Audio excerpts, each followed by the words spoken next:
Nos termos do regimento interno do Poder Legislativo catarinense, estamos dando início a esta audiência pública, convocada pela Comissão de Saúde da Assembleia Legislativa do Estado de Santa Catarina, atendendo o requerimento do excelentíssimo senhor deputado estadual Neudi Sareta.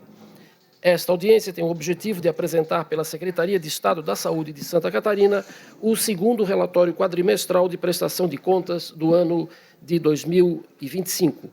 O relatório deve elencar os investimentos e ações da pasta, como a gestão do SUS, e programas como a vigilância em saúde e atenção primária, alta e média complexidade, assistência farmacêutica, entre outros. A iniciativa segue conformidade com a Lei Complementar número 141 de 2012, artigo 36, e a resolução da CNS número 459, de 10 de outubro de 2012. A medida define o que pode ser contabilizado como gasto na área da saúde e também fixa percentuais mínimos de investimento por parte da União, dos Estados, do Distrito Federal e dos municípios.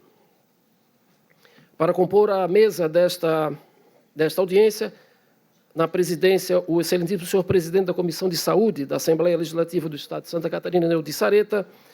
Comporá também a mesa o excelentíssimo senhor membro da Comissão de Saúde da Assembleia Legislativa do Estado de Santa Catarina, deputado José Milton Schaeffer. E convidamos também o excelentíssimo senhor secretário de Estado da Saúde de Santa Catarina, Diogo Demarque Silva, por favor.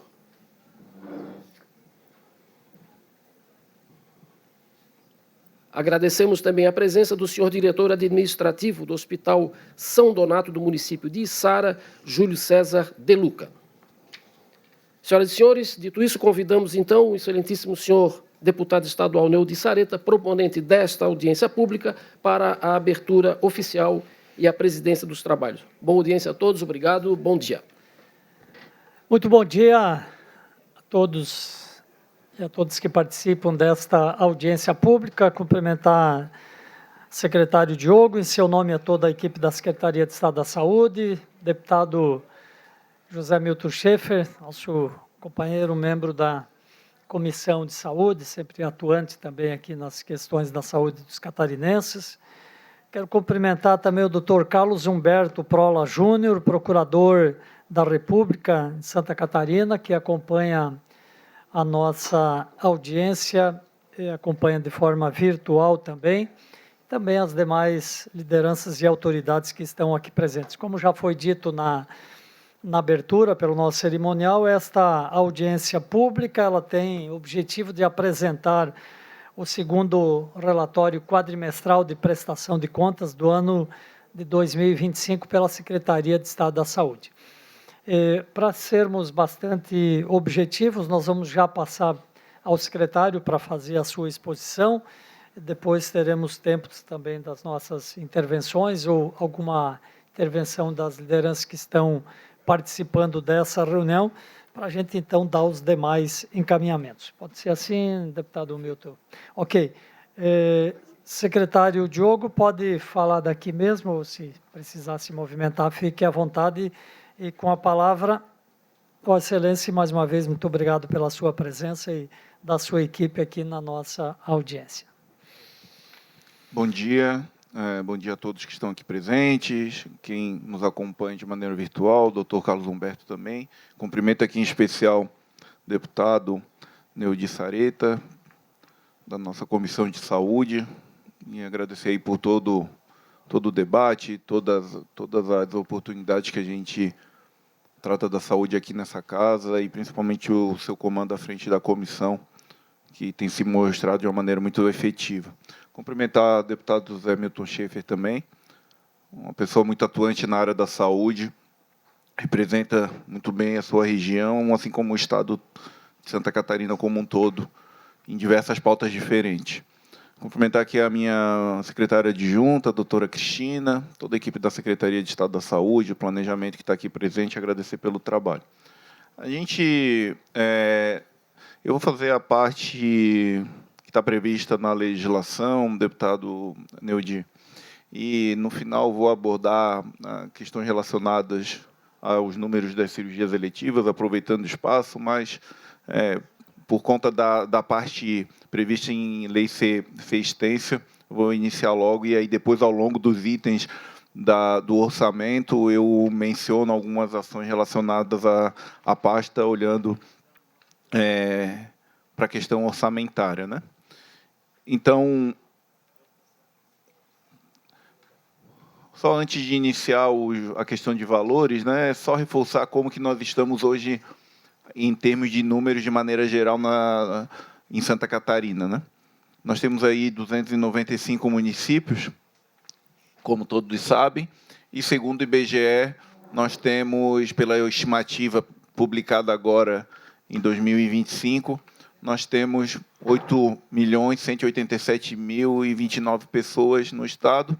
Se nós formos pegar a base da atenção primária, que são os cadastros feitos pelos agentes comunitários de saúde, nós já temos 8.400.000 quase. Então, já dá uma diferença aí de quase 300 mil, por um dado que 95% das pessoas cadastradas têm CPF, né? Então, eu entendo que é um dado muito próximo da realidade. E outra coisa que eu sempre comento é que quase 80% da população de Santa Catarina depende exclusivamente do SUS, pela base da ANS de junho. Isso é um dado interessante, porque se você a nossa média de plano de saúde, das pessoas com plano de saúde em Santa Catarina, deputado Vicente, já aproveitando já o cumprimento, ela é a menor do Sul e a menor do Sudeste. Só para título de comparação, São Paulo, que é o local que mais tem pessoas com plano de saúde, é mais de 40% da população tem algum plano. Então, eu vou falar o óbvio, né? Todas as pessoas usam o Sistema Único de Saúde, desde a água que bebe até o SAMU, mas quando a gente olha para a parte assistencial, principalmente ambulatorial e hospitalar, obviamente que isso conta bastante, e quase 80% depende exclusivamente do SUS em Santa Catarina.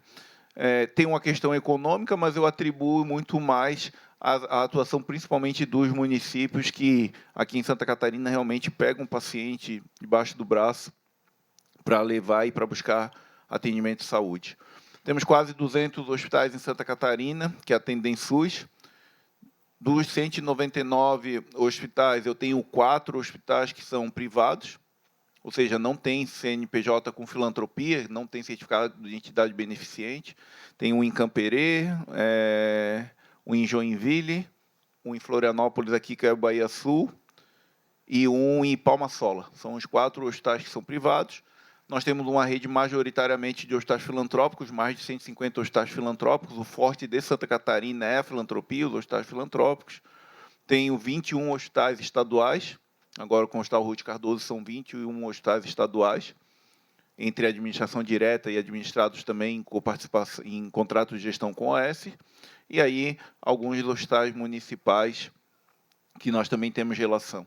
Mais de 70 unidades de pronto atendimento, Hospital Dia, quase 30 unidades que fazem hemodiálise, o SAMU aí expandindo com mais de 130 ambulâncias, CAPS, quase 2.000 unidades básicas de saúde, por aí vai. A legislação ela coloca lá no artigo 36 da 141 que nós devemos trazer aqui os montantes aplicados, as auditorias e as ofertas de serviços para a população. Então, a gente vai tratar da lei e ali na parte de oferta de serviço eu vou falar um pouco também sobre os números de cirurgias em Santa Catarina. E aí, cada gestor do SUS apresentará, até o final dos meses de maio, setembro e fevereiro, em audiência pública na Casa Legislativa, o relatório que trata esse caput. E aqui eu quero agradecer toda a equipe do deputado, a equipe aqui da LESC, por nós estarmos conseguindo cumprir o que está previsto na lei complementar. Eu passei na Secretaria de Estado em 2015, tá? Em outro momento, né? Eu fui gerente de planejamento da Secretaria de Estado da Saúde em 2015, e, na época, quando eu entrei lá, tinha quase 2 anos de atraso nos relatórios, nas prestações de contas de relatórios quadrimestral. E a gente conseguiu recuperar uma parte, mas não conseguiu recuperar o todo. E, para além de formalismo, é uma questão de satisfação para a sociedade e para a própria Casa Legislativa, né? Então, agradecer todos aqui que fazem da equipe, Vinícius, todos que fazem parte aqui da equipe do deputado Neudir Sareta pelo bom papo e pelo bom acordo para a gente fechar as datas, porque tanto para os deputados quanto lá na secretaria, às vezes é um tanto quanto complexo fechar datas. Começando pelo montante dos recursos aplicados no período de janeiro a agosto de 2025, hoje, a dotação orçamentária da Secretaria de Estado da Saúde no ano de 2025 está em 8 bilhões e 300 milhões, a dotação atualizada. Acredito que vai aumentar até o final do ano, porque a gente vai atualizando à medida que vai arrecadando e à medida que as situações ocorrem, né? Então, vamos ver quantas noites que eu vou conseguir dormir até o final do ano, mas no final sempre dá tudo certo no final. Mas hoje, oficialmente, né, nós temos a dotação orçamentária de 8 bilhões e 300 milhões. Nós temos, como unidade de gestores, 2 fundos, que é o Fundo Estadual de Saúde, que é o principal, né, e o Fundo Estadual de Apoio aos Hospitais Filantrópicos, EMOSC, CEPOM e Hospitais Municipais, que tem uma legislação específica. Nós temos um terceiro fundo que é vinculado ao Pacto por Santa Catarina, lá de trás, né? Mas aqueles valores nós executamos, então ele ainda existe oficialmente, mas não está movimentando valores porque, finalmente, aí a gente conseguiu zerar o jogo com relação a esse fundo. Do valor total da dotação orçamentária, nós temos aí mais de 76% empenhado, deste total empenhado, 82% liquidado, e do total liquidado, 96% pago. Tem algumas coisas, até importante para quem está assistindo, para que todos que assistem saibam, né? Tem alguns itens do nosso orçamento que a gente já faz um empenho já início do ano, como o cofinanciamento para atenção primária dos municípios. Outros vão ocorrendo ao longo do percurso, como as cirurgias eletivas, à medida que a gente vai executando, né? Então, esse planejamento a gente faz lá internamente. O fundo dos hospitais filantrópicos, aí, quase 62 milhões. Hoje, e aí, claro, né, o legislador e a casa tem todo o direito, mas hoje a gente vive um novo momento, né? 60 milhões é o que eu gasto por mês em eletivas.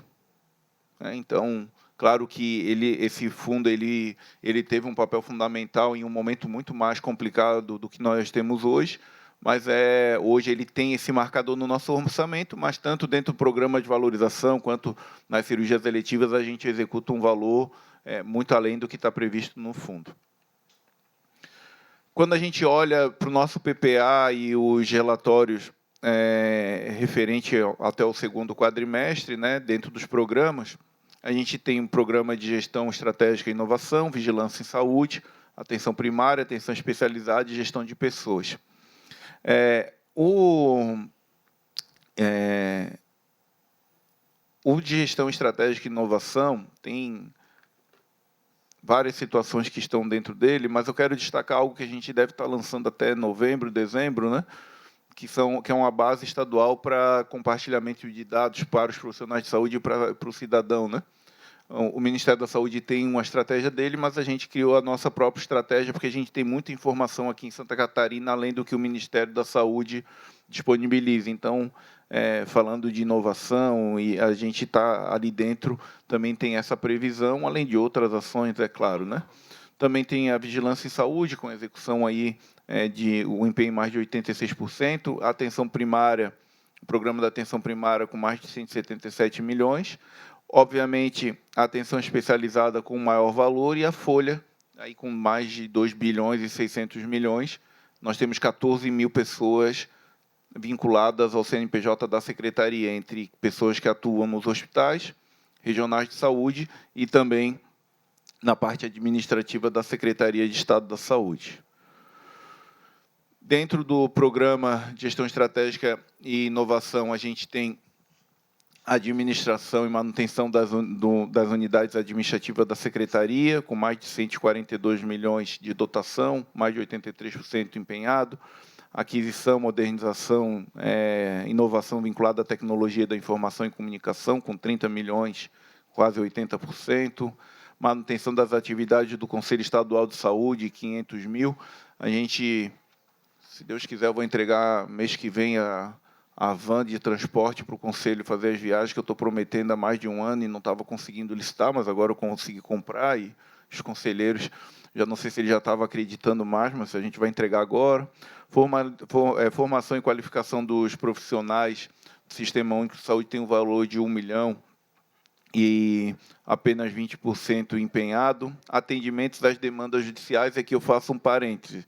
a gente tem uma dotação orçamentária de quase 500 milhões, só que eu vou ter que atualizar ela para fechar o ano, e no mínimo, vai dar em torno de 900 milhões, de 800 a 900 milhões em judicialização.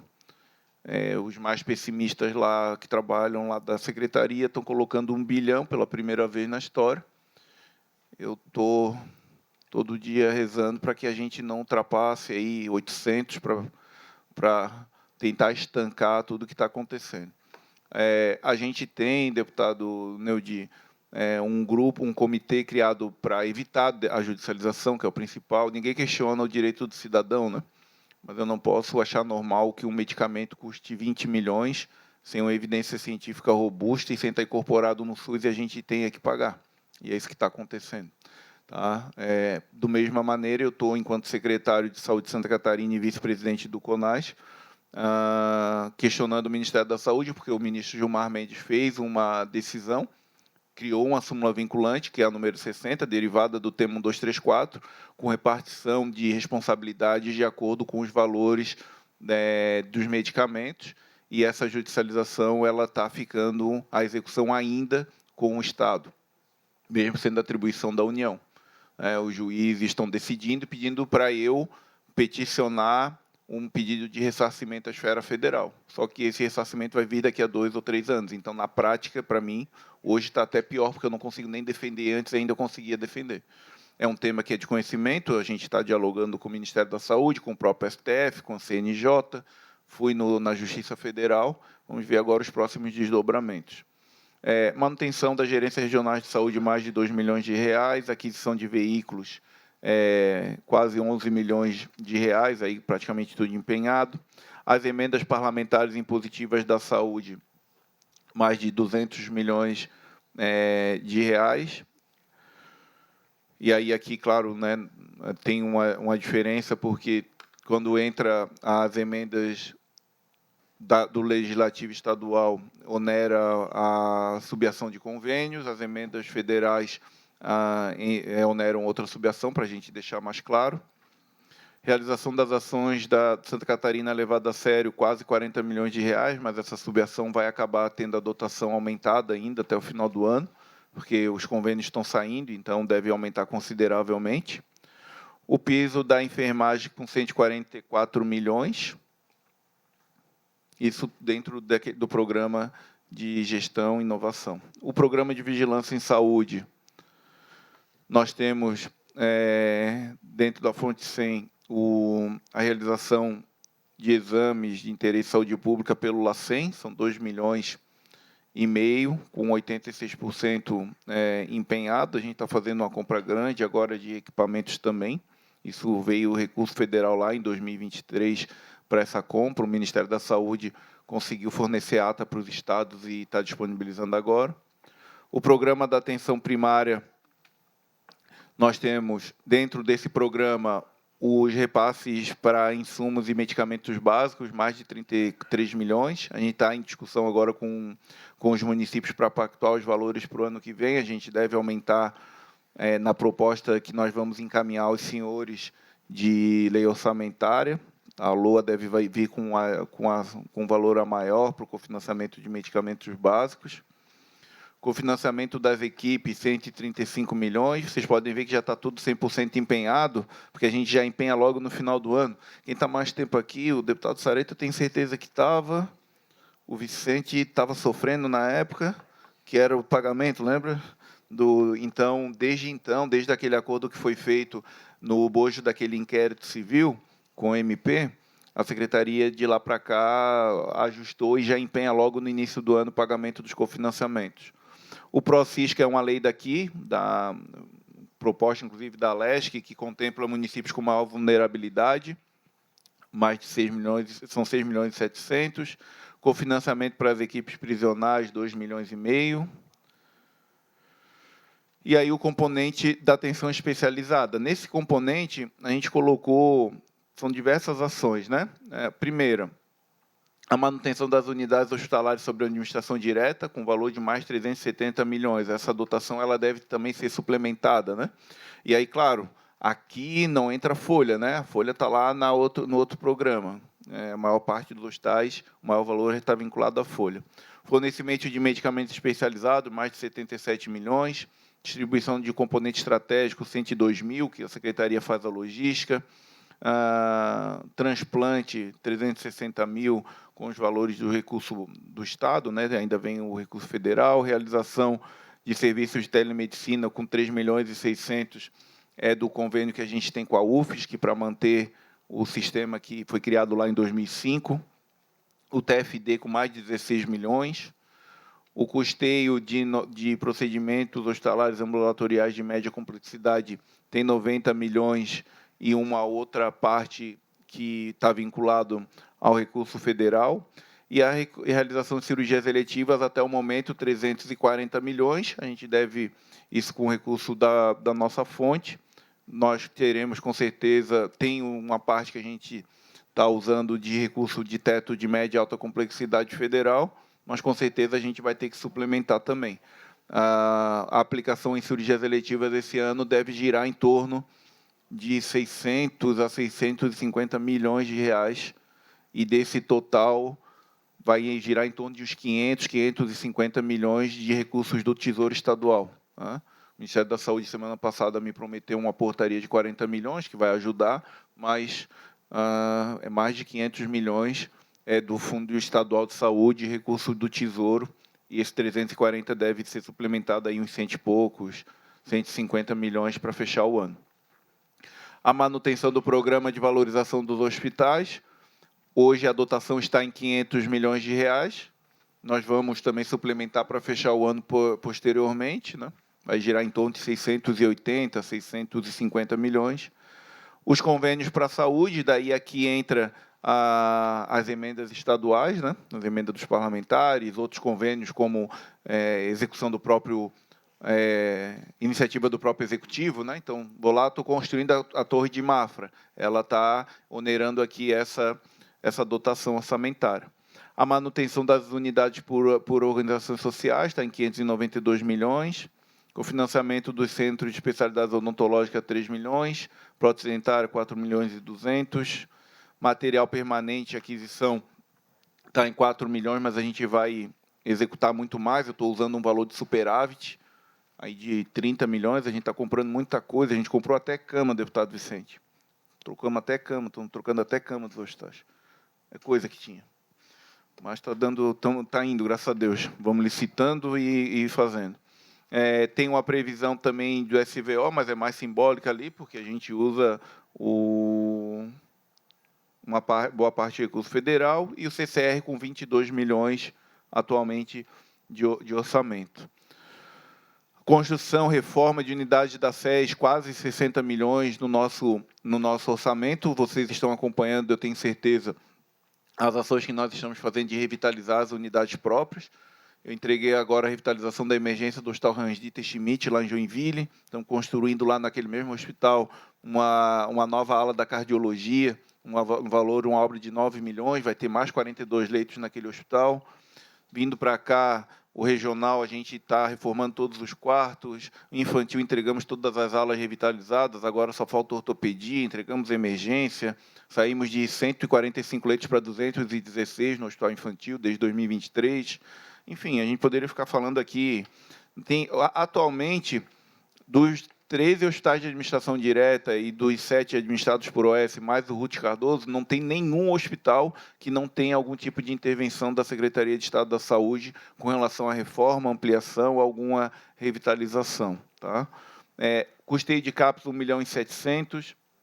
A contratação de leitos tem um valor de 200 mil ali, que é mais simbólico, porque, graças a Deus, a gente não precisou, esse ano, contratar leito no privado. A gente conseguiu manejar dentro da nossa rede. Locação de aeronaves para demanda da saúde, o nosso aeromédico tem um valor de 17 milhões de contrato que nós temos. Tem um valor relacionado às ações estratégicas de combate ao câncer com acesso à reconstrução mamária, no valor de 1 milhão e 700. Essa subação é um grande desafio para a gente, porque a gente faz dentro da subação da eletiva, a gente onera lá dentro, né? Mas tem esse marcador que foi aqui da Assembleia Legislativa. É óbvio que a gente vai esclarecer isso tanto formalmente, enfim, mas hoje a gente tem uma dificuldade porque a gente onera lá dentro, né, o procedimento relacionado à construção mamária. E aí aqui nós temos a subação específica, né? Nós teríamos que criar algum dispositivo para eu separar o que eu produzo lá e pagar diferente do que eu pago. Eu teria que emitir uma outra nota para fazer o pagamento daquele tipo de procedimento, né? Então, o pessoal lá da execução do meu orçamento tem muita dificuldade com essa subação. A gente faz, mas a gente onera dentro das eletivas, né? Isso a gente vai ter que, obviamente, conversar com a casa no momento correto. E aí, claro, né, as ações estratégicas podem ser outras, mas claro que a gente tem um foco grande nos procedimentos cirúrgicos, em especial a reconstrução mamária, né? Foi criado com esse mote, né, essa subação. O custeio de vagas para as comunidades terapêuticas é assunto aqui da casa. Esse orçamento está em quase 15 milhões. A gente tem uma pressão muito grande porque o Ministério do Desenvolvimento Social não está mais financiando algumas vagas. Então, a gente tem 80 contratos com comunidades terapêuticas, tem um pedido grande para ser publicado um novo edital. A concessão de bolsas de estomias intestinais, urinárias e respiratórias, a gente criou uma subação específica para destacar esse valor, é um valor considerável. Se não me engano, a gente criou ano passado, ou foi esse ano passado, né? São 37 milhões, antes ficava perdido no orçamento do deputado Neudi, então o pessoal não tinha, e eu, assim, pô, é um valor considerável, vamos separar, né? São 37 milhões, aí mais de 75% empenhado, e recentemente a gente criou o cofinanciamento dos serviços residenciais terapêuticos. Pautamos, ano passado aprovamos na comissão bipartite com os secretários, tem um orçamento de 2 milhões, está 100% empenhado, a gente com certeza para o ano que vem vai aumentar. Ontem eu tive uma reunião com os promotores do MP, a gente está tentando fazer uma composição. Eu tenho decisão judicial contra a Secretaria de Estado e o município de Florianópolis, mais uns 5 inquéritos civis públicos, notícia de fato, enfim. A ideia é que a gente zere o jogo da judicialização. Eu fiz um cofinanciamento, deputado Zé Milton, mas os municípios não falam que não paga, né? Então, eu vou ver se eu triplico aquele cofinanciamento para ver se a gente consegue induzir os municípios a abrirem esses serviços.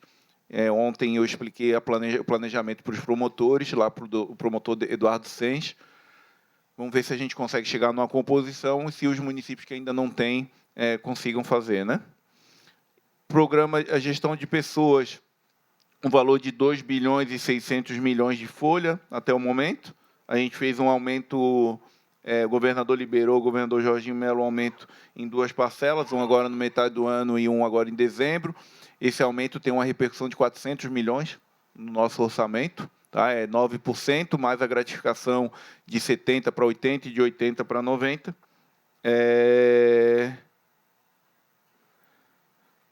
Então, tem um impacto enorme na folha, no orçamento, obviamente, né, quase 1/3 do orçamento, e faz parte da nossa rotina, né? Encargo com os estagiários também dentro da gestão de pessoas, aí no valor de 820 mil reais. O fundo separado, aí até agora foi o fundo de saúde, né? O fundo dos hospitais filantrópicos, Hemosc e Cepom, ele é mais simples, né? Porque basicamente é uma subação. A gente utiliza esses valores para pagar as eletivas, né? Mas como eu falei, a realidade hoje nossa é de uma execução aí de quase em torno de 60 milhões ao mês, né? Então esse fundo basicamente ele acaba sendo utilizado ali dentro. Eu tenho empenhado 100%, já liquidamos 66%, e do que foi liquidado a gente já pagou 100%. A nível de percentual das receitas, né, que é uma comparação entre os anos. Hoje, eu estou com o meu índice em 19,97. Óbvio que eu não posso terminar o índice dessa maneira em dezembro, senão eu estou tanto quanto complicado com o Cleverson e com o chefe, né? É claro que a gente, até por uma questão organizacional, e a gente tem uma ótima relação com a Fazenda, e o governador sempre pede para a gente ficar totalmente alinhado, né?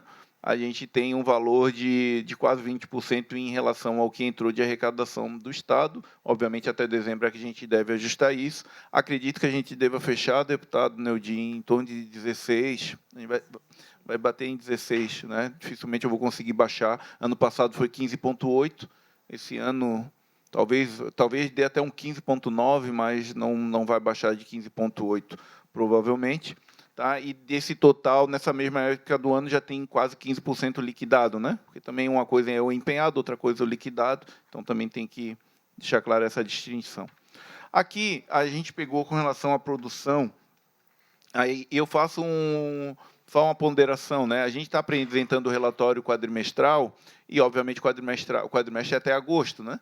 Só que a base de dados ela está disponível na parte ambulatorial até junho, eles estão liberando agora julho, também não tem agosto, né? E na parte hospitalar não tem agosto. Então, obviamente, um mês ele faz a diferença naqueles números ali, mas a gente traz até porque a lei determina dessa maneira, né? E ela também determina que a gente pegue a base oficial, e a base oficial é o CIA-SUS e o SH. Por isso que tem aquele gráfico ali naquela curva para baixo, porque esses tempos não casam, né? Eu, quando trabalhava em Brasília, eu falava que não tinha sentido, né? Ou a gente adianta o dado, ou a gente muda a data do mês do relatório quadrimestral, porque nunca vai fechar, né? Eu nunca vou ter a base fechada em setembro do mês de agosto, porque eu mando o dado até o final de setembro e eles dão o dado em meados de outubro. Então, eu vou ter esse dado correto, ali daquele último marcador ali, lá para meados de outubro, para fazer comparação, né? Mas, claro que a gente traz aqui. Então, não se preocupem que a gente está subindo. Tá? Depois isso aqui dá uma atualizada, né?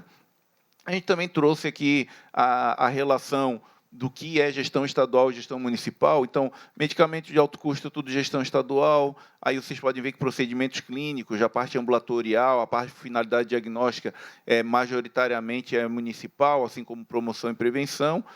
E, claro, que a parte hospitalar, né, fica a nível majoritariamente da gestão estadual. Isso daqui é para vocês verem o que aconteceu a partir de 2023, né? Mesmo na parte hospitalar, eu tinha muito hospital com gestão municipal, então eles estavam gestão estadual e municipal ali quase empatando. Quando chegou em 2023, tanto a Carmen como eu, a gente tem uma posição diferente da responsabilidade de grandes hospitais. Então, por exemplo, o Hospital Regional do Oeste, a gente fez um acordo com o João e pegou o hospital, lá o Hospital Regional do Oeste de Chapecó. Pegamos o Hospital de Criciúma, o Hospital São José. O Marieta vai vir para a gente também. Então, esses grandes hospitais vieram para a gente está produzindo mais, e aí deu esse salto em 24 e 25 entre o que é produção hospitalar em hospital de gestão estadual e de gestão municipal. A gente entende que hospitais macro-regionais têm que ser gestão estadual. Tá? Até para ter... O Estado tem mais equipe de controle e avaliação, auditoria e por aí vai. Também relacionado por gestão, né, as AIHs aprovadas no segundo quadrimestre, conforme a legislação determina, né, a grande maioria também na gestão estadual. E aqui os procedimentos cirúrgicos pelo tipo, né? A gente está fazendo, graças a Deus, muita cirurgia na ortopedia. Pegamos uma fila aí com pessoas aguardando há mais de 15 anos por um procedimento ortopédico eletivo. Ali, aquela coluna de outras são as cirurgias sequenciais e múltiplas, né? A maioria tem muito processamento de múltiplas e sequenciais. A gente está fazendo, deputado Vicente, vamos fazer uma parceria aí com um determinado controle externo para botar inteligência artificial na auditoria. Para quem quiser dar uma despertinho no processamento, a gente pegar mais rápido, porque a gente está pegando, uma hora a gente pega, mas a gente vai dar uma acelerada na coisa do processamento e facilitar o trabalho do pessoal da auditoria. Por gestão também, por complexidade, né? Ali o azul é estadual, média complexidade, claro, a maior execução, mas a gente está fazendo muita cirurgia de alta complexidade, porque a gente conseguiu abrir bastante leito de UTI. Eu preciso, geralmente, do leito de UTI para fazer uma cirurgia de alta, então a gente está conseguindo rodar mais as cirurgias de alta. E aqui a auditoria realizadas, que a lei também coloca, né? Então, tem 23 auditorias realizadas, 11 auditorias em fase de execução. A gente retomou a auditoria do SUS na Secretaria de Saúde, com todo respeito a quem passou anteriormente, quando a gente pegou em 2023... A auditoria é muito mais do que fazer homônimo, né? A auditoria é auditar, é pegar um procedimento novo como a TAV e olhar quem está habilitado e questionar e olhar prontuário e tudo mais e eu determinei com a doutora Cristina algumas auditorias específicas, e a gente deve aumentar isso, inclusive, com todo o respeito, né? A gente sempre parte do princípio da boa-fé, mas é um valor considerável, né? Se eu falo mais de 600 milhões de cirurgia eletiva, não é pouco recurso, né? Então, a gente tem que monitorar e auditar. E aqui, bem rápido, a gente poderia ficar falando aqui a tarde inteira, mas o tempo é curto, o tempo dos senhores, né? Eu trouxe só 13 slides relacionados às cirurgias eletivas e às cirurgias de maneira geral. Eu sou uma pessoa que sou muito tranquilo com relação a questionamentos e apontamentos. Acho que toda crítica é construtiva, até porque, se não tiver questionamento, tem alguma coisa errada, né? Mas a gente sempre falou em cirurgias, nos dados que a gente divulga. Cirurgia e aí, claro que tem a definição muito clara de cirurgia, mas não necessariamente é 1.100.000 pessoas, né? São 1.100.000 cirurgias. Uma mesma pessoa pode fazer 2, 3 cirurgias, né? Tem uma separação muito clara, e esse slide, deputado Neudi, eu apresentei com o governador no Santa Catarina, é levado a sério exatamente dessa maneira. Então, todo o governo vai fazer propaganda, assim como a Leste faz propaganda, assim como todas as instituições fazem propaganda que está fazendo, e tem mais que fazer. Se a gente está fazendo, a população tem que entender o que nós estamos fazendo. Então, a gente sempre divulgou os dados dessa maneira. Total de cirurgias eletivas com internação, total de cirurgias ambulatoriais oftalmológicas e total de cirurgias de emergência. Eu não tenho problema nenhum ser questionado, mas quando alguém vai lá e questiona os números e omite as cirurgias oftalmológicas, eu acho que a gente tem que perguntar para quem fez a cirurgia oftalmológica e que iria perder a visão e que a gente salvou a visão da pessoa, se essa cirurgia é importante. Acredito que para ela seja importante, né? E a gente tem que divulgar. Eu não considero pequena cirurgia aqui, cutícula, drenagem de abscesso, sutura. Até a gente faz vasectomia no ambulatório, eu não contabilizo ali. A gente faz transplante é uma cirurgia, eu não contabilizo ali. Então, tem um monte de tipo de cirurgia que a gente não contabiliza. A gente fez esse recorte para deixar ilustrado muito bem o que nós estamos fazendo. E aí, os próprios números, quando a gente compara os anos, fica muito claro, quando eu comparo as internações com internação, deputado Zé Milton. Então, quando a gente compara 2022, praticamente dobra os números. Isso aqui é de janeiro a junho, comparação de AIHs, né? Emissão de AIH de internação, as autorizações de internação hospitalar. Do valor total que a gente faz, no ano 2024, mais de 520 milhões foi do Estado. Isso está no orçamento, está na execução. Tá? Esse ano, como eu falei, não vai baixar desse valor do recurso do Tesouro. O governador mandou colocar a prioridade e a gente vai executar e vai continuar executando. A gente paga uma tabela que ela é muito alta. Inclusive, eu vou começar agora a pagar prótese, deputado Vicente, que não está na tabela, porque senão eu não consigo fazer procedimento da endovascular, alguns da ortopedia, e o paciente fica ali. Então, a gente vai pagar OPME que não está na tabela, porque não dá para esperar. Como é que eu vou esperar incorporar e tal? Não vamos fazer, mas aí a gente vai dar nome, né? É a Dona Maria que está na fila desde tal data para realizar, e aí vai ter um valor ainda maior. E aqui é um exemplo, não é eu que só divulgo que Santa Catarina está bem. Isso daqui foi no mês de agosto, o Ministério da Saúde divulgando, só estou atrás da Paraíba. Tá? Lá eles estão fazendo muita oftalmologia também. 163% de execução em relação ao que o Ministério da Saúde previu para Santa Catarina. Então, na pior das hipóteses, eu sou o segundo do Estado. E aí, essa madrugada, como eu estava ocioso, o que eu fiz? Eu fui na base nacional e peguei toda a execução de cirurgias eletivas de janeiro a julho, que é a base disponibilizada, com internação, por isso que tem lá 111 mil, de janeiro a julho, 111 mil. Peguei a população de 2025, do IBGE, e fiz uma taxa de execução de cirurgias eletivas com internação. E Santa Catarina é o estado que mais faz cirurgia no Brasil. Ponto. Então, eu sou um cara muito tranquilo, mas eu estou à disposição para debater com qualquer pessoa em Santa Catarina ou no Brasil esses números e a saúde de Santa Catarina, com todo o respeito. Mas eu entendo que, quando a gente divulga esse dado, não é só uma questão partidária de governo, é em respeito e reconhecimento aos hospitais, aos profissionais, aos trabalhadores de saúde que estão lá, nesse momento, se dedicando e executando. Quando a gente questiona os números, não está atingindo o Diogo, né? Eu acho que atinge essas pessoas que estão lá na ponta batalhando. E a gente vai continuar divulgando, porque a gente está fazendo, sim, história, tem muito o que melhorar, mas a gente está fazendo muito pelas pessoas e reduzindo o sofrimento de todos aqui no Estado. Eu sei que o meu tempo deve estar acabando. Se puder, 3 minutos no máximo, deputado Neudi, com relação ao... Posso compartilhar a tela aqui? Pode. Bem rápido, tá?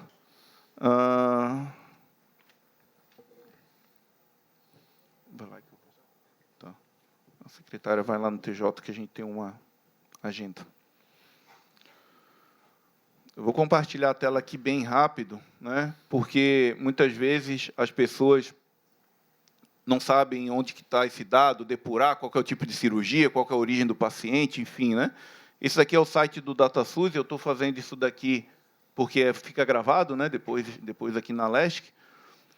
Lá no site do DataSUS tem aqui Tabnet e Tabuin. Tabuin, aí é para quem mexe mais com sistemas, ele dá muito mais detalhamento, mas o Tabnet é mais simples. Quando clica no Tabnet aqui, eu tenho de vários dados da epidemiologia e uma parte aqui é da assistência à saúde. Eu tenho a parte ambulatorial e a parte hospitalar. Vou vir aqui na parte hospitalar, tá? Produção hospitalar, eu tenho dado consolidado e dados detalhados. Vou pegar aqui o dado consolidado e vou clicar em Santa Catarina. Uma ponderação, né? Aqui, deputado Neudi, uma boa parte da produção de Santa Catarina não está aqui. Vou dar o exemplo. Joaçaba, a gente está fazendo ortopedia bariátrica. Como o Ministério ainda não soltou a portaria de habilitação, eu não consigo processar o dado. Eu pago o hospital de maneira administrativa e o dado não sobe. Então, eu tenho em torno de 30 hospitais que estão fazendo algo que eu não estou habilitado. Ortopedia, cardio, neuro, enfim, e aí esse dado não sobe. Então, o dado oficial ele ainda não reflete totalmente a realidade, porque tem uma parte que eu não consigo processar. Lá em Sara se faz a cirurgia de ortopedia, que a gente tem habilitação estadual, ele não consegue mandar o dado para o Ministério da Saúde, eu pago administrativo, mas o dado não aparece aqui. Quando eu pego aqui, posso selecionar aqui o período. Eu estou dando um exemplo só de uma tabulação simples, tá? Aí a pessoa pode fazer aqui uma tabulação depois da maneira como achar melhor, né? Eu posso pegar aqui caráter de atendimento e posso colocar aqui na linha o subgrupo de procedimentos. E selecionar aqui o período. Vou pegar julho de 2025 até janeiro.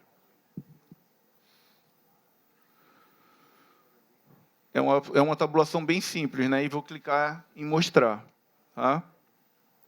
Ele traz os dados de janeiro a julho, só que eu não selecionei só a cirurgia. Deixa eu voltar aqui.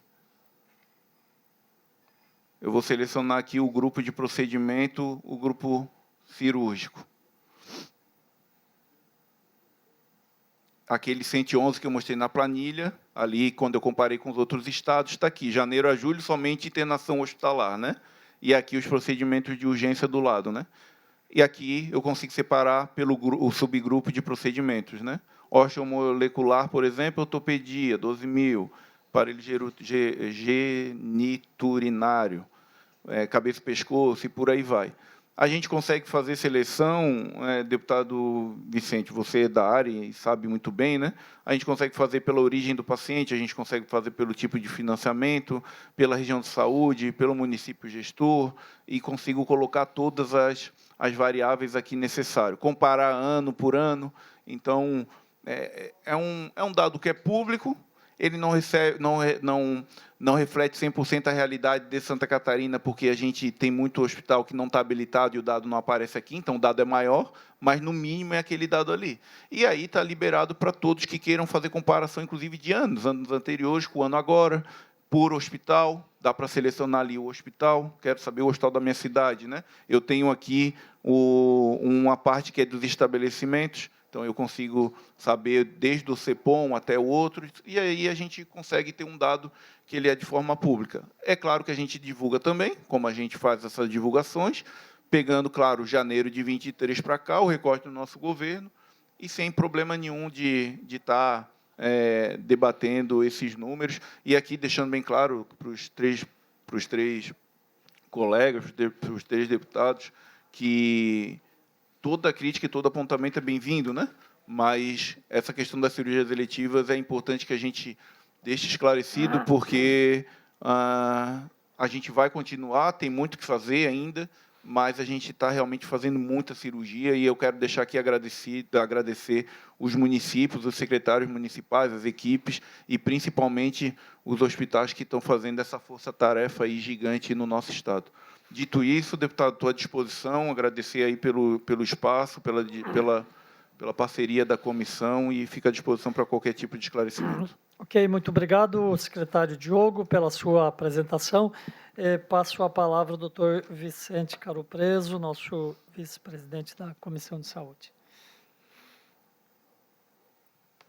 Bom dia a todos, bom dia, secretário, bom dia, presidente da Comissão de Saúde, bom dia, meu amigo Zé Milton Schaeffer, as pessoas que pertencem ao quadro da saúde e os assessores dos deputados. Eu tenho algumas perguntas elencadas, eu sei que algumas são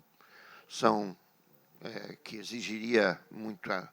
Mas, assim, objetivamente, secretário, nós já conversamos sobre essa situação, um fenômeno que está ocorrendo bastante justamente contra a realização de cirurgias eletivas, os hospitais de porta aberta, que fazem e programam cirurgias eletivas e têm que suspender em razão de atender urgência, principalmente. Eu vivo isso, esse fenômeno dramático de que, inclusive, cirurgias cardíacas, a pessoa até faz a internação e é surpreendida pela falta de um leito que havia sido combinado para ela fazer a cirurgia, porque um motoqueiro se arrebentou, ou então veio outra cirurgia de urgência no hospital.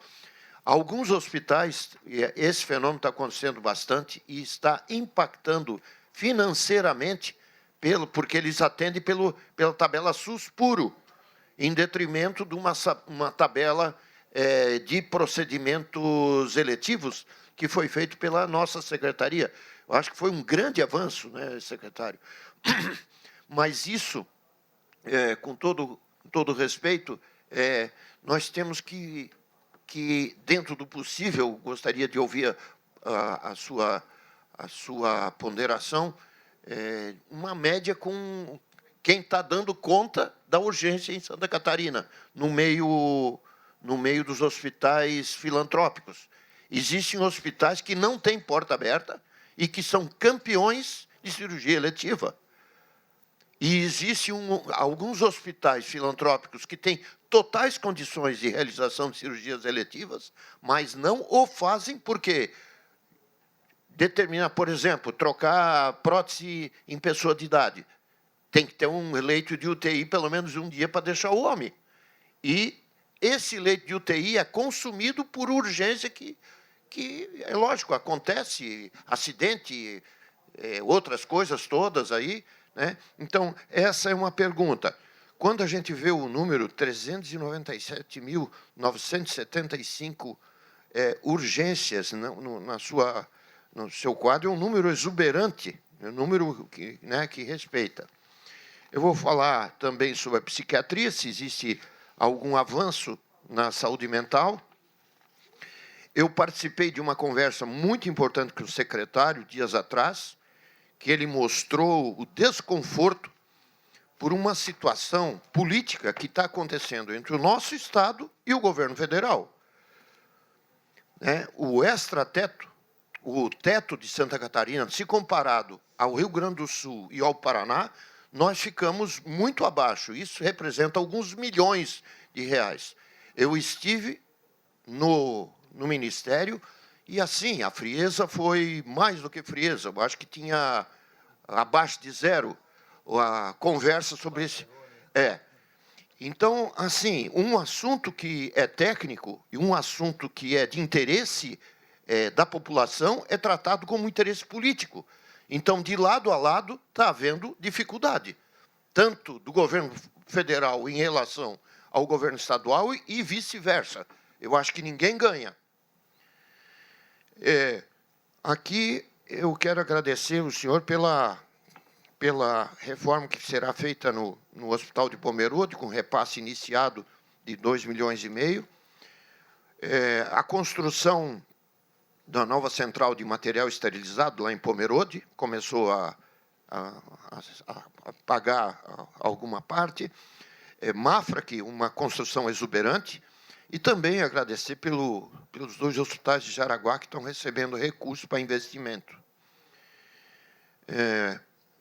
Tem uma solicitação de reforma muito bem embasada da maternidade de São Bento do Sul, Hospital Sagrada Família, que vou passar ao senhor depois uma solicitação. Eu vou ajudar de qualquer jeito, né, dentro das minhas emendas, é um problema que eles estão passando.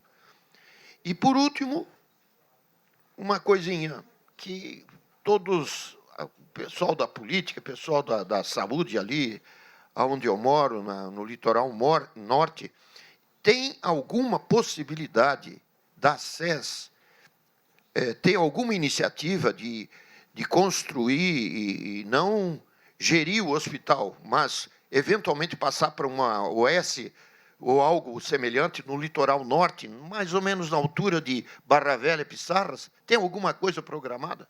Era isso.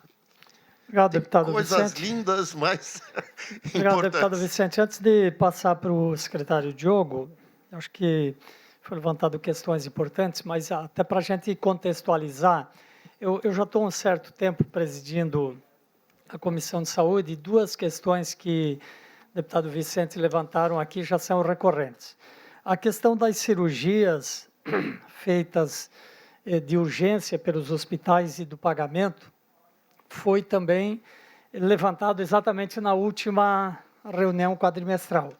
É um assunto que volta, é importante, e porque está ainda pendente de ter algum encaminhamento. E essa questão do teto comparado ao Rio Grande do Sul e Santa Catarina, esta é uma questão importante a ser resolvida. Desde que eu assumi a presidência da Comissão de Saúde, já de antes essa discussão vinha. Então é importante a gente contextualizar, porque quando se fala de política, geralmente já se relaciona a alguma disputa atual.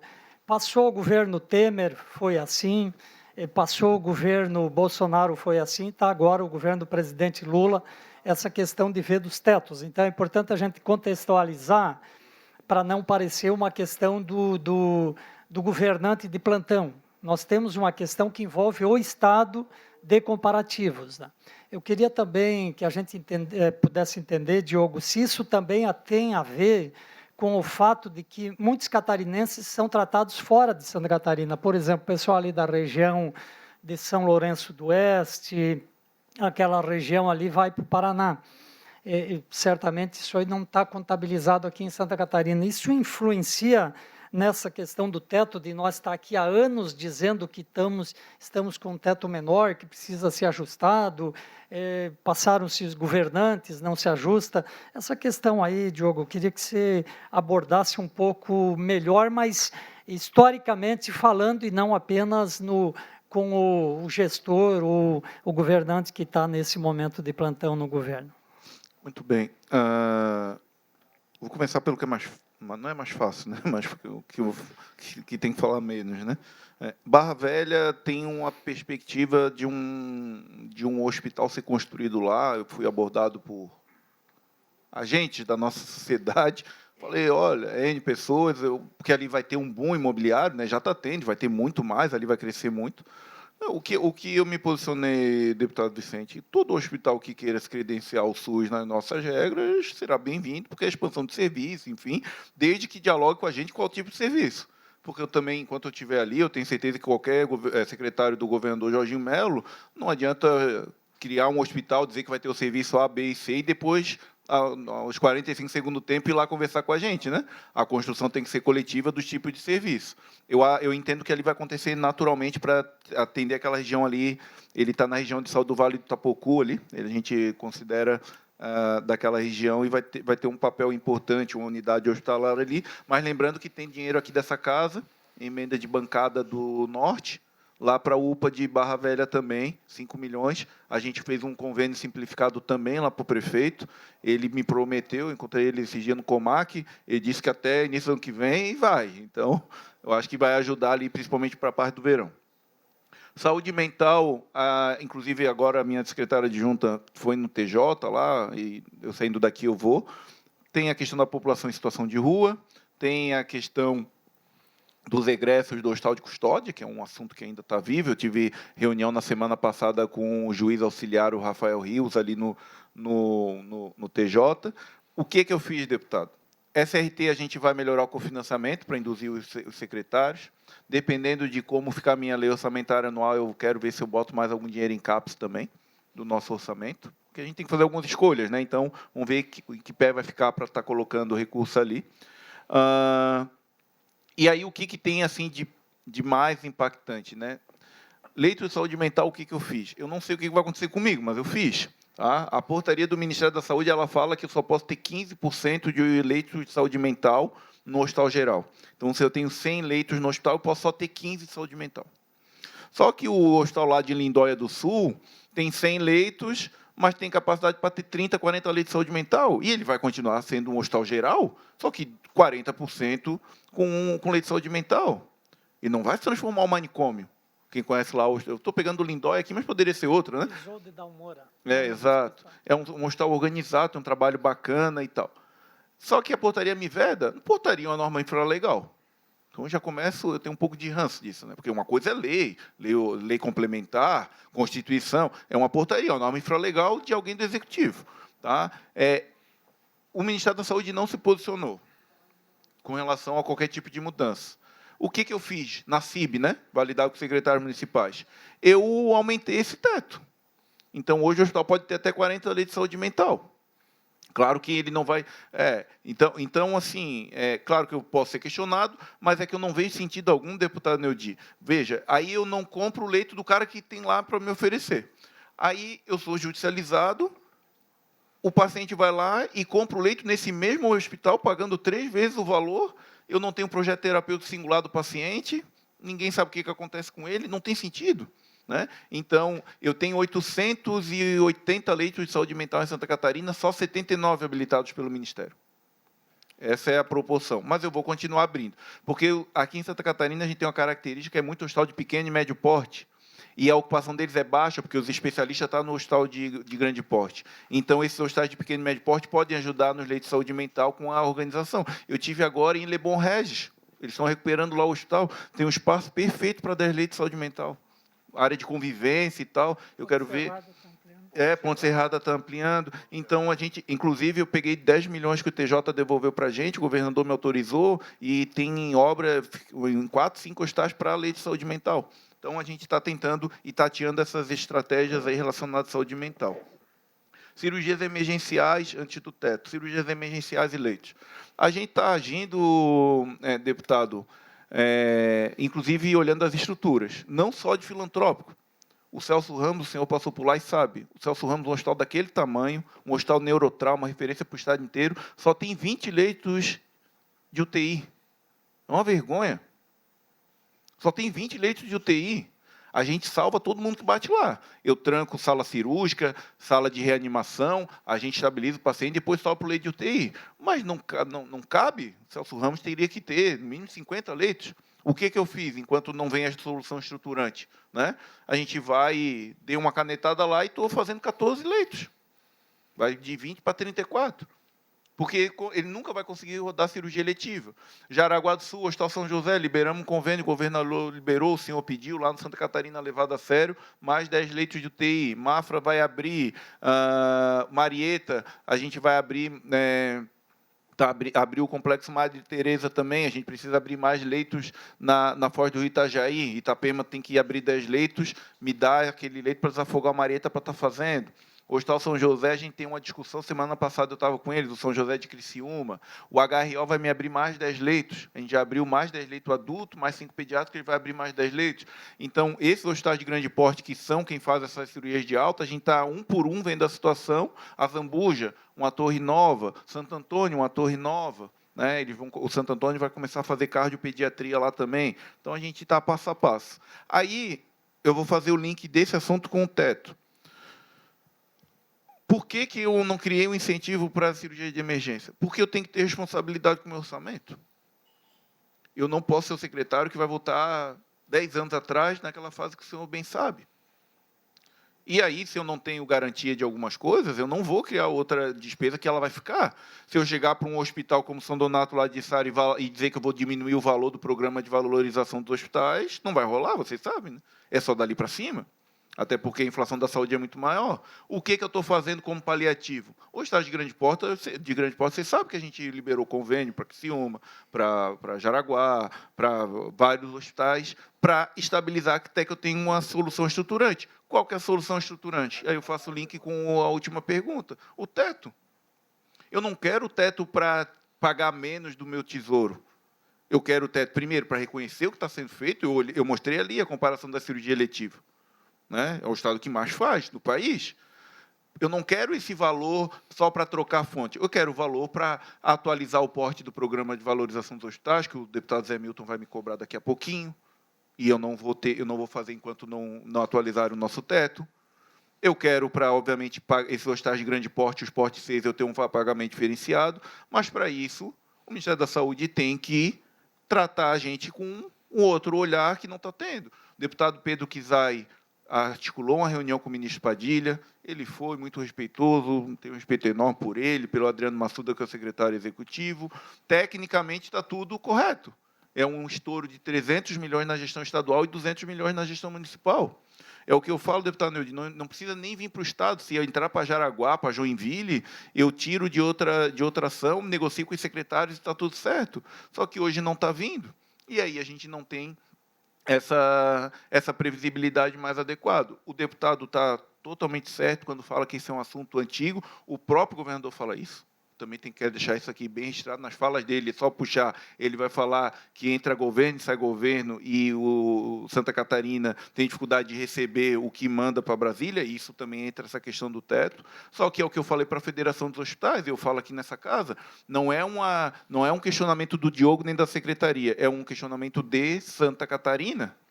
A gente tem que ter um olhar diferente para tudo, porque a gente está produzindo muito. Não é assim, eu não recebo teto e não produzo. Eu não recebo teto e produzo para caramba, né?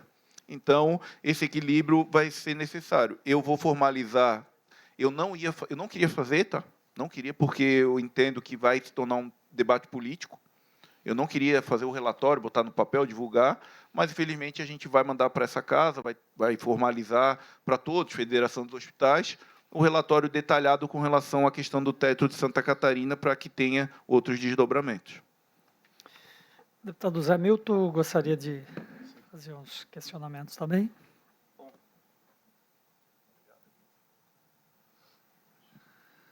Primeiro, bom dia a todos e cumprimentar o secretário Diogo e toda a sua equipe, que sempre se fazem presentes aqui, deputado Neudi, deputado Vicente Caro Preso, os demais deputados que nos acompanham, também.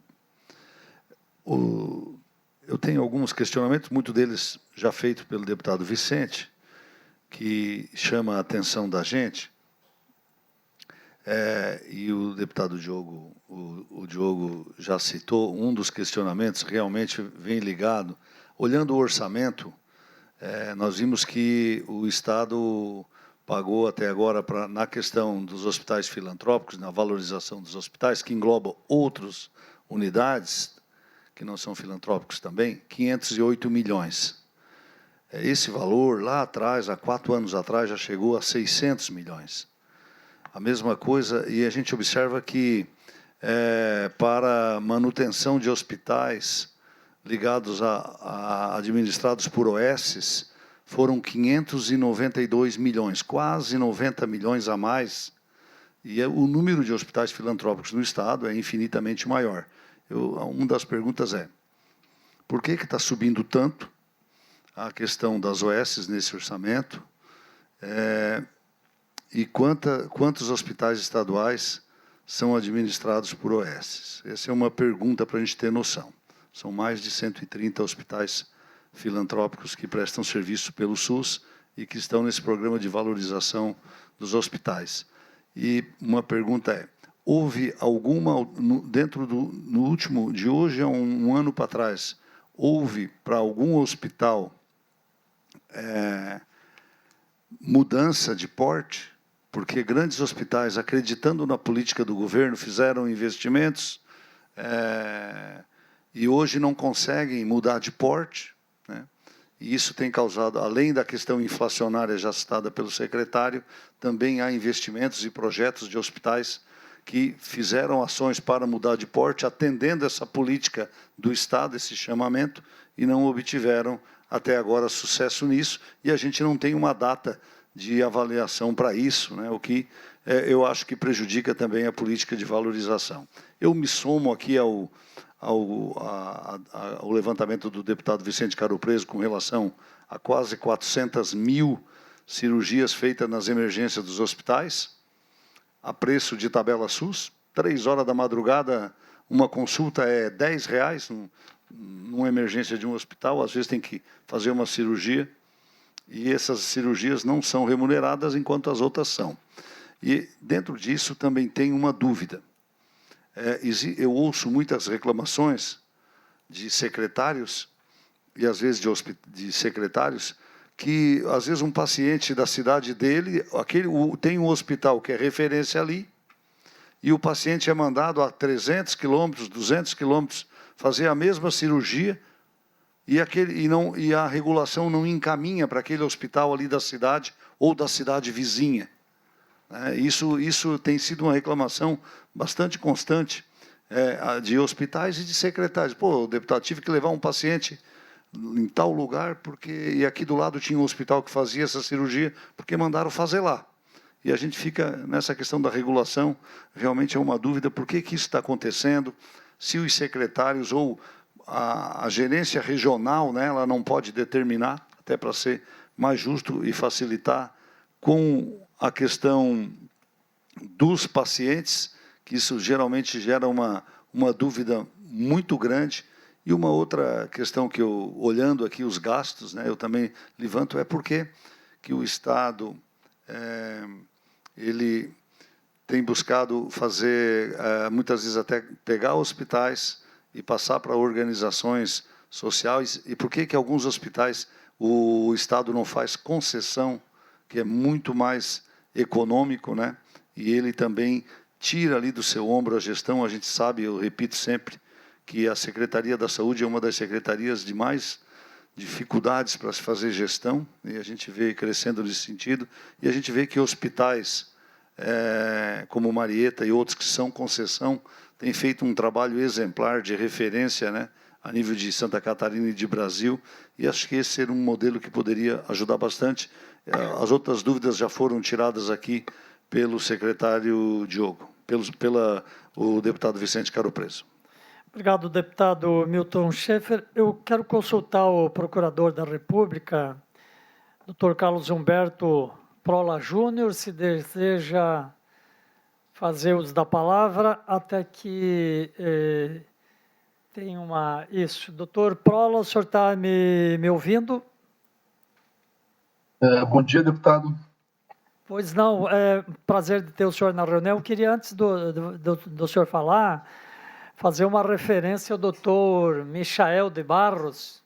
O doutor Michael sempre participou, aquele procurador da República, sempre participou das nossas reuniões, foi sempre assíduo, né? Hoje o senhor está fazendo esse trabalho, essa função, mas eu queria deixar um registro também aí de agradecimento à participação nas audiências anteriores do doutor Michael de Barros. E passo a palavra a Vossa Excelência. Obrigado, deputado. Bom dia a todos, aos parlamentares e outros presentes nessa reunião.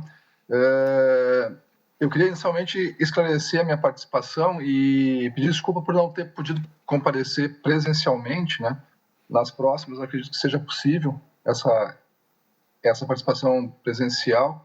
Eu assumi recentemente a Procuradoria Regional dos Direitos do Cidadão como procurador adjunto. O titular está afastado, é o colega David, ele está afastado atualmente em virtude de licença médica, né? E resolvi fui designado para acompanhar, então, essa reunião. É o primeiro contato que eu tenho com essas atividades do Parlamento em relação ao acompanhamento das ações de saúde, né? E não tem nenhuma questão específica a questionar. Eu só gostaria de receber depois, se possível, essa apresentação que foi feita pela Secretaria de Estado da Saúde, né, em formato PDF. A gente recebeu um arquivo que eu não consegui abrir, não consegui acompanhar aqui pelo meu computador, mas se fosse possível encaminhar essa documentação no formato PDF, que seria mais fácil para baixar esse documento e poder analisar ele melhor. Agradeço pela oportunidade de participar desse evento e parabenizo pela apresentação, ela foi bastante clara, né? E seria isso, deputado. Obrigado. Muito obrigado, doutor Carlos Humberto Prola Júnior. Já a nossa assessoria já vai providenciar para lhe remeter a apresentação. Queria agradecer a sua presença, independente de estar fisicamente ou online, né? Nossa participação é a mesma e Vossa Excelência contribui aqui e está acompanhando também esses dados. Doutor Diogo, para os questionamentos do deputado Zé Milton e para encerrar também, Vossa Excelência já poder fazer as suas considerações finais, eu queria apenas... foi lançado agora, recentemente, pelo Ministério da Saúde, o cartão SUS, pelo que eu entendi, a gente está querendo compreender melhor isso, passa a não existir mais. O próprio CPF já é o cartão SUS. Isso já está sendo implementado, ainda é usado o cartãozinho SUS, porque é uma decisão recente, isso está sendo... Como que está sendo esses procedimentos aí? Pois não. Vou começar pelo cartão SUS, deputado Neudi. Aí é minha praia, né? Porque eu sou da tecnologia e lido com sistemas de informação desde que eu comecei há 17 anos na área da saúde. Assim, a deputada, a secretária Ana Haddad, o ministro Padilha, eu acho que eles estão fazendo a divulgação que é importante, né? Até para que a população entenda e tudo mais. Mas esse movimento do cartão SUS e CPF começou ainda no governo Dilma, em 2015. Tá? O que foi feito em 2015? Foi integrada a base do cartão SUS com a Receita Federal e a cada 48 horas sincronizava com a Receita Federal.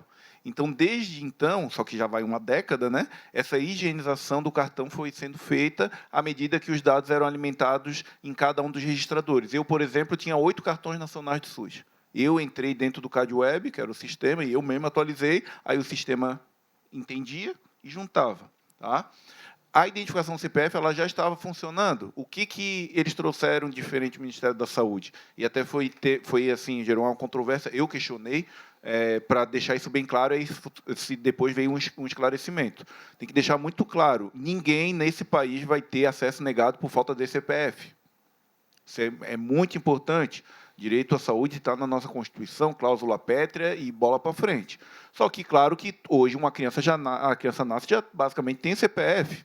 Só que tem mesmo quando uma pessoa em situação de rua, alguém que chega politraumatizado, desacordado, vai dar entrada, se faz um cadastro básico, e depois desse cadastro básico tem 3 meses para ser atualizado e para vincular o CPF. Não vinculou, ele é colocado, ele é guardado, digamos assim. Caso se precise puxar o registro, se puxa depois. Né? Hoje, 93% dos registros do nosso sistema de informação estão vinculados a um cadastro com CPF. Então, a gente já avançou muito. Só que, claro, que agora esse movimento ele vai dar a gente vai chegar em 98%, 99% dessa maneira. É um ganho para todo mundo, tá? Mas já a pessoa que chega no CPF não tem número de cartão, não precisa se preocupar. Tá? Vai ter o acesso da mesma maneira. Os municípios aqui em Santa Catarina estão à frente, a gente é 100% informatizado, então vai facilitar também muito esse trabalho. Deputado Zé Milton, vou começar pelo que é mais simples. Deslocamento dos pacientes. Tem 2 coisas. 2 coisas. Uma coisa é erro nosso. A gente não tem problema de quando erra. O pessoal está aqui em Florianópolis, não entende como funciona Araranguá, e aí, ao invés de mandar de Timbé do Sul para Setenini de Araranguá, manda de Timbé do Sul para Setenini de Blumenau. Isso é um erro da regulação quando tem essa oferta. O que eu fiz, né, em conjunto com os municípios? A gente está descentralizando a regulação ambulatorial, que é a consulta. que é a entrada do paciente para depois um possível procedimento cirúrgico. Já fizemos essa descentralização em Chapecó, pegando as três regiões de saúde, estamos fazendo em Itajaí e vamos avançar para as próximas regiões, para dar esse ajuste. E tem uma outra situação, porque não é uma ciência exata. Eu vou dar um exemplo. O Diogo vai fazer uma cirurgia de hérnia. O hospital de Timbé do Sul faz e o de Araranguá faz. Estou aqui pegando aqui para Cristo, mas só para te dar exemplo. Só que o Diogo é uma pessoa com comorbidade, diabético descompensado, com histórico A, B, C e D. O hospital de Timbé do Sul não quer botar a mão no Diogo, ele quer botar a mão na Silviane, que é atleta, que está na academia, que está com os exames tudo bonitinho. E aí ele não faz. E aí o hospital que manda o paciente lá para longe pega o que a gente chama de carne de pescoço. Tem o filé mignon e a carne de pescoço. Então, muitos dos hospitais que levaram isso para a gente identificou que tinha um monte de paciente no planejamento cirúrgico, aguardando cirurgia, e queriam novos pacientes ao invés de fazer aqueles que estavam lá aguardando. E aí a gente trouxe isso à discussão. E, por último, desse tema, nenhum município é obrigado a mandar paciente para lugar nenhum. Então, assim, os municípios secretários, a gente dá a opção. Se o município lá de São Bento do Sul, como aconteceu com o secretário de São Bento, que foi para a imprensa, deputado Vicente, o Marcelo, foi falar na imprensa, é porque a gente acaba não querendo criar polêmica. Mas ele foi, eu sou obrigado a mandar para Brusque. Negativo. Se dá a opção, é o município que agenda, é o município que pede a vaga. Ninguém marca a fórceps, ninguém. Tá? Então, esse equilíbrio a gente está buscando com os secretários de saúde, mas essa descentralização da regulação ambulatorial vai ajudar bastante. Porte dos hospitais e investimentos. Esses investimentos são feitos com a ajuda dos próprios parlamentares, vocês aportam muito recurso para melhorar as estruturas dos hospitais.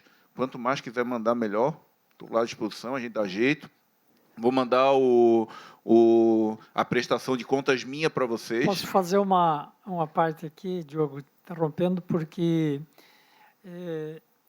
algum tempo aqui, às vezes, a gente vinha para a reunião e dizia, poxa, mas não sai nem as emendas da saúde, está saindo as outras e as da saúde não saem. Estou falando de anos passados. Eu tinha anotado aqui para fazer esse registro, parabenizar, porque esse ano, pelo menos, o deputado Vicente, o deputado Milton, pelo menos as minhas, eu acredito que de todos, as deputadas da saúde estão... É do presidente, né? Mas as emendas da saúde estão fluindo, a gente não está precisando ligar lá e dizer, pô, Diogo, como é que não saem essas emendas? Elas estão indo dentro do fluxo normal. Queria reconhecer isso, parabenizar também. Agradeço. Eu ainda acho que está demorando, então eu sou um pouco acelerado, mas a gente está... Eu vou, inclusive, prestar conta para vocês, mandar o relatório emenda por emenda. Às vezes, a emenda a gente libera, o hospital não cadastra, e acham que é a gente, então a gente vai passar emenda por emenda em que pé que está, quando pagou, quando não pagou, se está para cadastrar, se está guardando orçamento, e por aí vai. Então, assim, vocês colocam, o governo do Estado está botando bastante investimento justamente para aumentar a capacidade. Eu entendo e concordo que essa mudança de porte é importante. A gente vai mudar o porte, sim, mas quando eu tiver mais segurança do ponto de vista orçamentário. Tá? Eu não posso... É que nem o presidente do meu time, do time que eu torço, eu não posso cometer loucuras com orçamento, porque esse valor vai ficar...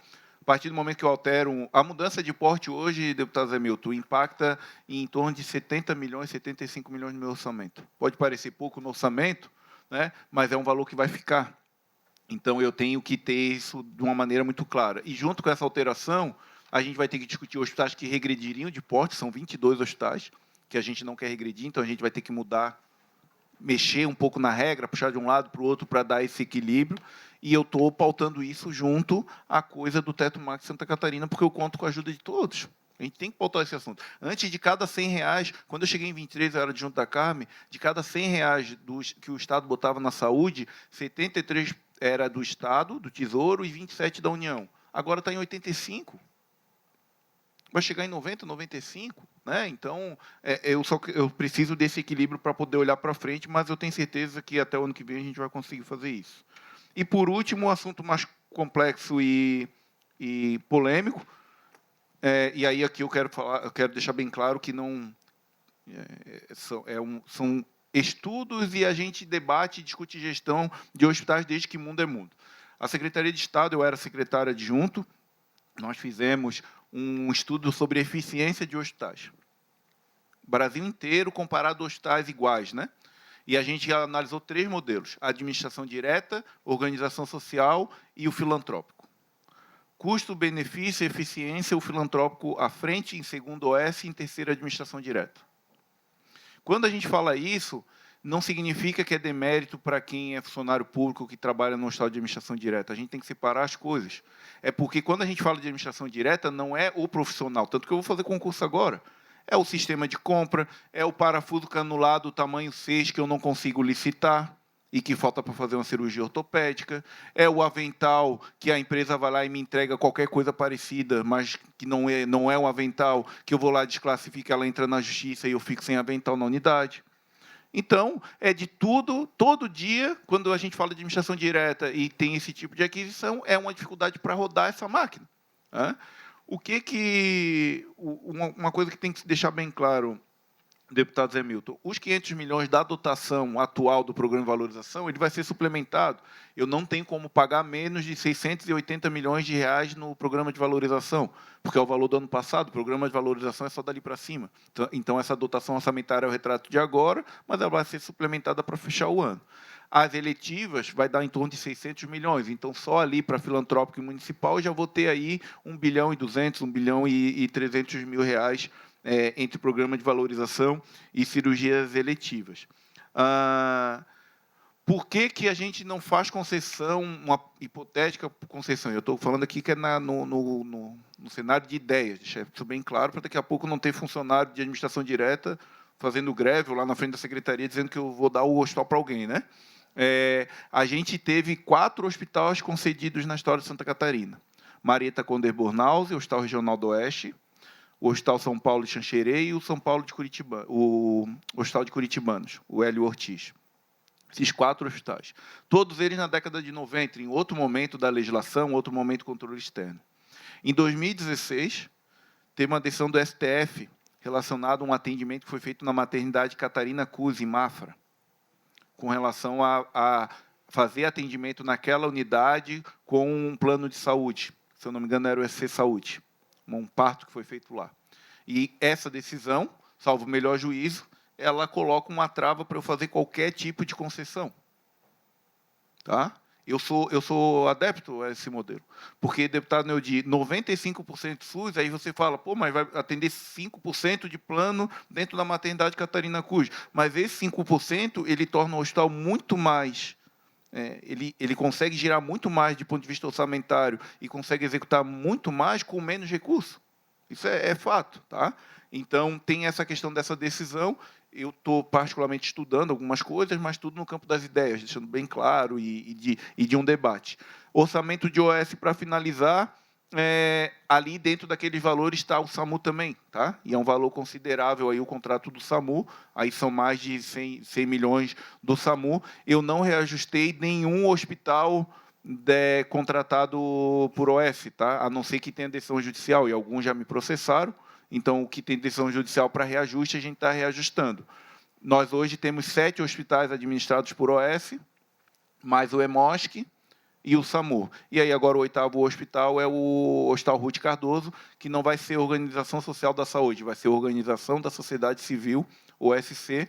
A gente está com o edital em andamento. O primeiro resultado, o resultado prévio, vai sair até quinta-feira do edital, até novembro, deve assumir uma nova entidade naquele hospital. Espero ter respondido todos os questionamentos. Muito bem.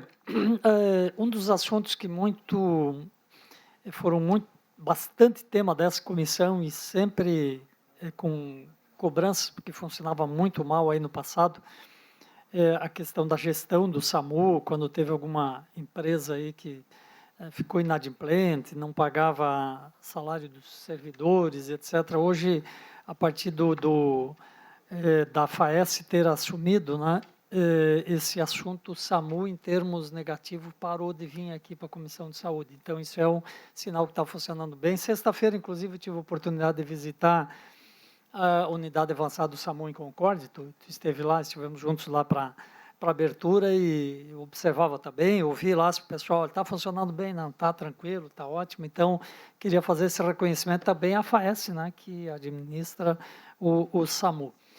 Consulto se há alguma manifestação das pessoas aqui presentes. Não havendo, então, pois não, deputado Vicente? Eu teria só uma pergunta. Como está a regulamentação do canabidiol por parte da Secretaria de Estado? Tem alguma novidade a respeito? Eu sei que é meio coisa de duro e tal. Foi feita uma regulamentação, mas a regulamentação criou uma comissão de alto nível. Eu acho que oportuno, né? O Diogo já estava até esperando oportuno realmente essa lembrança, secretário, se puder fazer as suas colocações. Bem, vamos lá. Eu participei de uma audiência pública aqui na casa, lá no Antonieta, né? Estava cheio, inclusive. O pessoal acho que achou que eu não ia vir, mas não tem problema nenhum para o debate, eu até gosto, eu sinto falta. Na época que eu estava no COSEMES, o deputado era secretário, a CIB era mais nervosa, hoje está calmo, às vezes eu sinto falta, não, discussão mais nervosa. Então, eu sou bem tranquilo com relação a isso. Tem vários pontos, né? A lei ela foi sancionada pelo governador, uma lei super importante, ninguém questiona o mérito, a gente está debatendo muito a forma, e a forma ela vem na regulamentação. Qual que é um dos principais... São duas coisas, né? Primeiro, quem pode fornecer. E aí, na regulamentação, tem a autorização da Anvisa. E a gente entende que tem que ter autorização para comercializar da Anvisa. Veja, eu como gestor, responsável sanitário do território, eu tenho que respeitar o regulamento existente. Tem uma RDC, que é a 327, que ela coloca as regras. Então, o que eu falei? Porque a gente tem que debater com a Anvisa por que ela está restringindo tanto e hoje eu só consigo comprar oficialmente quando eu importo, de quem está autorizado por ela. Né? Então, isso é um ponto. Até porque tem aqui a produção de uma associação, né, que tem, inclusive, filantropia, enfim, mas eu não tenho dispositivo legal, enquanto gestor da saúde, para fazer qualquer tipo de dispensa para comprar dela. Eu vou comprar da Anvisa e a gente colocou isso na regulamentação. Isso é uma coisa. Uma coisa que a gente tem que esclarecer também da compra. Eu estou comprando muito mais barato que outros estados. Eu estou comprando 0,03 a miligrama. A maioria dos estados está comprando a 0,30. Estou comprando 10% em relação ao que eles... Né? Só que aí começa o segundo ponto, que envolve os grupos, envolve a concentração de CBD, THC, que é uma discussão muito densa e difícil, que não só Santa Catarina está tendo, mas o Brasil inteiro está tendo. Existe uma linha muito tênue do THC. A resolução da Anvisa ela coloca 0,02, se eu não me engano, 0,2, se eu não me engano, de THC. E aí, muitas decisões judiciais e muitos pacientes que precisam, e eu tenho um exemplo na minha família. A minha prima, ela toma canabidiol, tem lesão cerebral, tem 20 anos na cadeira de roda. E ela é uma outra criança. Antes ela era muito agitada, nervosa e tal, não conseguia nem se alimentar direito. E hoje é uma outra vida, então ninguém está questionando o mérito. Mas eu tenho uma regulamentação e eu tenho um médico que diz que o nível de THC tem que ser maior. E aí eu tenho CBD isolado. É uma discussão densa, muito difícil, sem uma direção nacional que nos dê um norte. Será que a nossa legislação vai ter que abordar todos esses detalhamentos numa regulamentação ou então no texto legal? Essa é uma pergunta que a gente tem que fazer, mas a gente está enfrentando o desafio. E o último ponto relacionado aos grupos. Hoje a gente colocou epilepsia refratária. Existe, eu acho que um desconhecimento muito grande de quem já poderia estar acessando. O pessoal fala, mas está muito burocrático. Eu tenho que ter minimamente o pedido do médico naquele padrão, etc., porque a pessoa vai entrar no programa e vai ficar. Ela não vai mais sair. E tem os pedidos de inserção. E aí eu tenho grandes grupos e menores grupos. Eu tenho desde quem tem fibromialgia até autismo. Mas eu estou falando de autismo qual grau? Eu estou falando de fibromialgia a partir do momento de autodeclaração, são 100 mil pessoas, para 100 mil pessoas, sabe? Então, o grupo que tem dos médicos, dos especialistas dessa comissão, são pessoas que são pediatras, como do infantil, enfim, eles estão se reunindo, a gente, inclusive, vai fazer uma agenda para estar escutando pessoas de fora, não ficar no grupo fechado, né? Representantes de pacientes, todos que estão relacionados ao tema, para que a gente possa avançar. O problema, deputado, seria se eu ficasse na inércia. E a gente não está na inércia, a gente tem pressa também, mas é um tema complexo, e a gente está buscando esse equilíbrio, até porque eu ainda estou sendo judicializado, né? E eu quero tirar todo mundo da judicialização para poder atender toda a população como ela merece. Muito obrigado, secretário Diogo, obrigado a toda a equipe da Secretaria de Estado da Saúde, obrigado aqui, deputado José Milton, deputado Vicente Caro Preso, e com isso damos por encerrada a presente audiência pública.